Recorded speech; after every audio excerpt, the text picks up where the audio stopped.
Yo, what's up guys, DJ Hoops, back with another reaction video. Welcome back to the channel. We got a JxmyHighroller video. I thought it couldn't get any worse. So, hope you all have been enjoying the videos, trying to react to more videos. As this off season winds down, we're here in the beginning of September. The season starts in October, and I'm excited for it. Like I say every time I'm here. But, let's see what JxmyHighroller has for us today.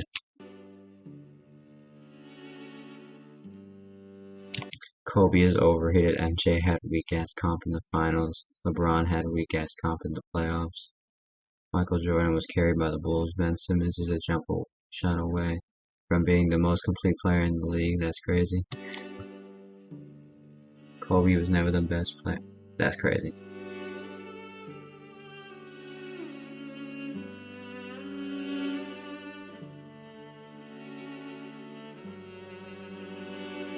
Bro. Beat old ass Lakers, beat old ass Blazers, saved by Paxson, retired because his gambling debt, beat by a baby Shaq,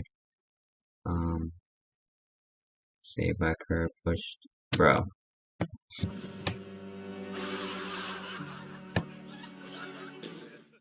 The good old hot take. The necessary evil of the sports world.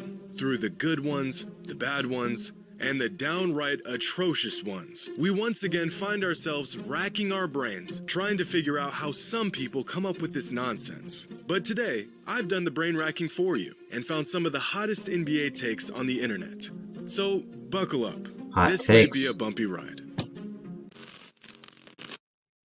Today's video is brought to you by... Alright, shout out to DraftKings. Make sure y'all be on that.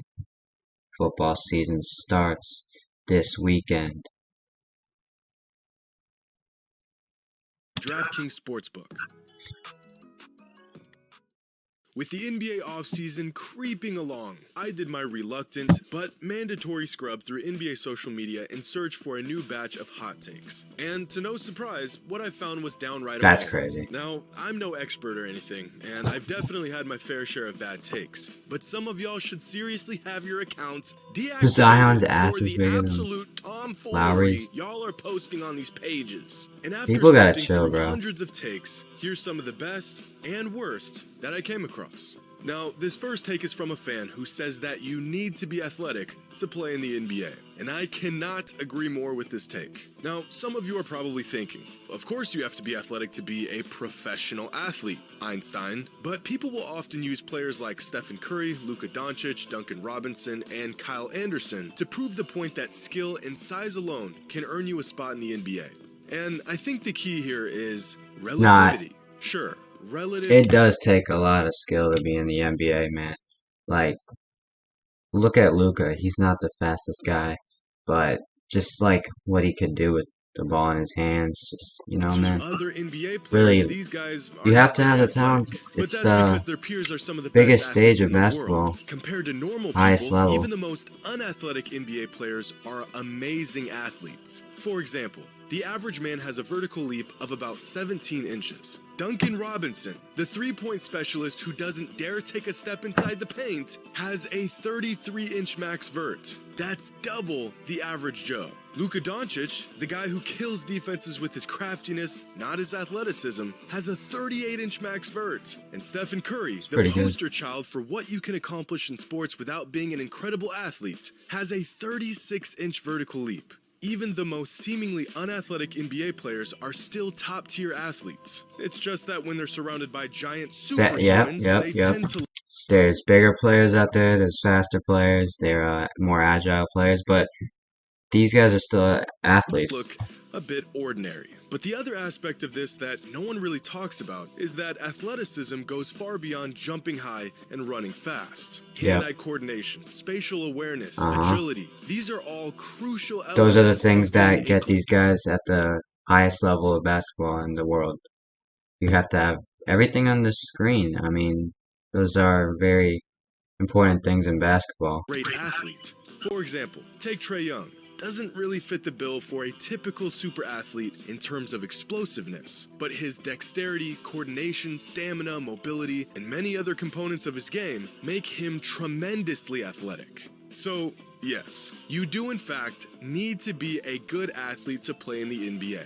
And even the most mundane players in the league are super athletes relative to the rest of us. Now, this next take actually comes from an NBA player, and as crazy as it sounds, it's actually not too far from the truth. Last season, Karl Anthony Towns came out and said that he is the greatest big man shooter of all time. Fact. And immediately, fans were not happy about this. I mean, with big men like Dirk Nowitzki, Peja Stojakovic, and DeMarcus Cousins, Cat still has a lot of work to do to earn the title of greatest shooting big man ever. Right? Yeah. Let's look at the numbers. Here's a chart of some of the most prolific big man shooters in NBA history. And among some of the greatest big man shooters the game has ever seen, it appears that Al Horford, Chris Bosh, and Dirk Nowitzki are the best of the best. And then there's Matt Bonner, who lives in his own stratosphere. Karl Anthony Towns falls right here. I watched the video before. Isn't Matt Bonner the guy that ate himself out the league or something like that? He just didn't show up to practice because he needed sandwiches. So he's certainly one of the best big man shooters, but he's not number one. But this graph only covers mid-range shots. What about three-pointers? Well, that chart would look like this. Bertans, who gets paid $16 million a year to literally stand on the three-point line for 20 minutes a game. Yeah, the best big men and he doesn't really even. Of all time, he's been declining the past couple of years. Davis Bertans and Matt Bonner. Karl Anthony Towns is right here. One of the best all time, but not the best. Now this fan, like many others I've seen, says that Kyrie Irving is better than Stephen Curry at virtually every aspect of basketball other than shooting. Therefore, he's a better player than Steph is. First of all, no. Second, stop it. This logic seems to make sense. If player A is better at most things compared to player B, then player A, by default, must be the better player. But these side-by-side comparisons almost always lack one thing: context. For example, take these two players. Player A is better at nearly everything compared to player B. Passing, playmaking, rebounding, defending, finishing. Player A can do it all. So, according to the logic used in these comparisons, we must assume player A is much better than player B. Except player A is Ben Simmons, and player B is first-team All-NBA Devin Booker. Similar to the Kyrie versus Steph comparison, using extremely general categories to assess players with zero context is a recipe for disaster. Basketball has a lot of nuance. It's dependent on situations, circumstances, and systems, all of which give context to a player's impact and ability. As incredible as Kyrie's handles are, they aren't nearly as impactful as Steph's ability to space the floor with his shooting. In fact, if history tells us Steph can have the ball in his hands, be lethal, and then you have him moving around all the screens, shooting threes, just being able to move around the court, playing off the ball, just can pass when he has to, and then, it's Curry's the better player. That's all I have to say, right? Anything, it's that being extremely good at a few things can often be far more valuable than being good at everything. If you took away everything from Steph's game, aside from just his shooting ability and high basketball IQ, he would still be a Hall of Fame talent. But if you took away Ben Simmons' passing ability, he'd be a 6'10" Patrick Beverley. These two aspects of the game hold different values to different players. So to compare them side by side like they are equivalents doesn't accurately determine anything. At most, these kinds of comparisons might help you decide who's the better all-around player, but if being good, not great, at most things on the court determine who is the best player, then Draymond Green would be a 4-time Finals MVP right now. But he's not. Now this next take is one of the more interesting takes I've heard recently. This NBA fan says that the top 8 players in the league going into this season are the best top 8 players the league has ever had at any given time. Damn, that's something crazy to say. LeBron, KD, Giannis, Kawhi, Steph, Jokic, Luka, and Embiid. Really talented players. Making this era the best era in NBA history. Those top 8 players being LeBron, Durant, Giannis, Kawhi, Steph, Jokic, Luka, and Embiid. And I gotta say, that is one hell of a top 8. Every one of these It players, is. aside from Luka and Embiid, either has an MVP or a Finals MVP. I'd say out of the top 8, you've got roughly 5 top 30 players of all time. Without a doubt, this is one of the most talented and accomplished group of players in NBA history. Yeah. But is it really the best?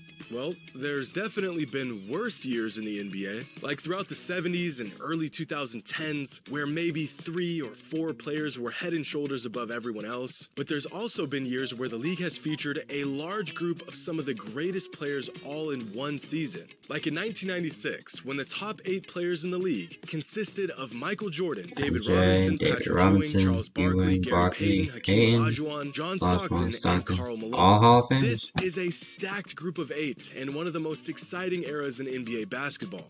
But I think we can do better. What about the 2003 NBA season, when the top 8 players in the league were Shaq, Kobe, Duncan, Garnett, McGrady, Dirk, Iverson, and Jason Kidd? This It's a really good contains group. 3 top 10 players in league history and 2 more players who are generally considered top 20 all time. But I still think They're there's all in the Hall one of Fame, NBA too. season that tops this one in terms of all-time talent. Really? Back in 1988, the league was shifting from one era to the next. And within these 2 clashing generations of basketball, fans witnessed what I believe to be the most loaded group of players the league has ever seen.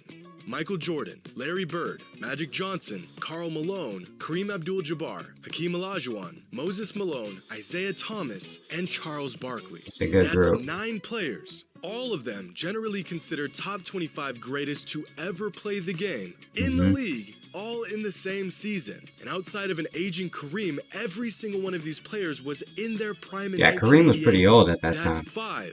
5 consensus top 10 players of all time playing in the same season. Now, if we compare these 2 groups of players, I honestly think it's not even close. But only for the simple fact that the 2022 group has a handful of young players who still have a lot of time left to add to their resume. Yeah, And I do think because that Luka's still young, you know. I mean, Embiid, not the playoff success, but really good player. All of them are really good players.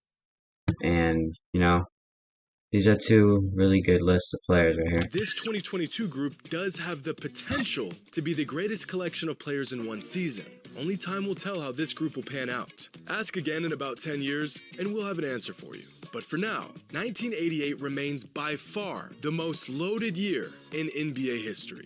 Now, our last take for this video has virtually become a matter of fact over the years, but I'd like to make the case against it. When it's all said and done, which LeBron-led super team will be viewed as his best? Which means by default, he believes LeBron has been on multiple super teams. And as popular as this take is, it's not a good one. LeBron has really only been a part of one super team, and that was the Miami Heat. The Cavaliers from 2014 through 2017 were not a super team. And if you even say super team and 2022 Lakers in the same sentence, you're a sick individual. When the Cavs assembled their big 3, the potential of this team and the public perception of this team far exceeded their actual ability. By the time this Cavs team won a title, they had 1 superstar, 1 all-star, and 1 fringe all-star player. If this is the criteria for a super team, then that would mean that the 2021 Jazz were a super team, the 2021 Nets were a super team, the 2021 Bucks were a super team, so were the 2022 Warriors, the 2022 Celtics, the 2022 Suns, the 2021 76ers, and the list keeps going. Tobias and going Harris and isn't a going. fringe In all-star. fact, if we just take the box plus minus of the Cavs' mean, big 3 and he's compare it to okay. teams over the Just last gets few paid way too seasons, you can see that they were good, but far from some all-time super They team. were good. Yeah, I mean, that 2016 run came back from 3-1. So, you know, there was some good players. LeBron and Kevin Love, Kyrie Irving. But yeah, the Warriors were a super team, and then when their KD was there, uh, name some other super teams, but yeah, the Heat, LeBron, that was a super team. Never look at Embiid, Simmons, and Tobias Harris and call them a super team. You'd never look at Kawhi, Paul George, and Montrezl Harrell and call them a super team. You'd never look at Giannis, Middleton, and Drew Holiday and call them a super team. And yet, the combination of LeBron, Kyrie, and Kevin Love were on this level by the time they won a title together. And if you even consider the 2022 Lakers with LeBron, Westbrook, and AD as a super team, just stop. The supporting cast is LeBron trash. has played on a handful of good teams. And then Westbrook played like shit, and then Davis wasn't healthy. Of one super team. And unfortunately, that's all the racking my brain can handle in one sitting. Make sure to leave your NBA hot takes in the comments below. Alright, well, that'll do it for the video. That's about it. Shout out to JxmyHighroller for this. Hope you guys enjoyed the reaction. Leave some hot takes in the comments below. Hope y'all are excited for the NBA season. We will be on those reactions in a month. We'll react to preseason. Regular season is the real deal, though. So I'm excited for that. Hope you guys are as well. And I'll see y'all in the next video. Take it easy. Peace.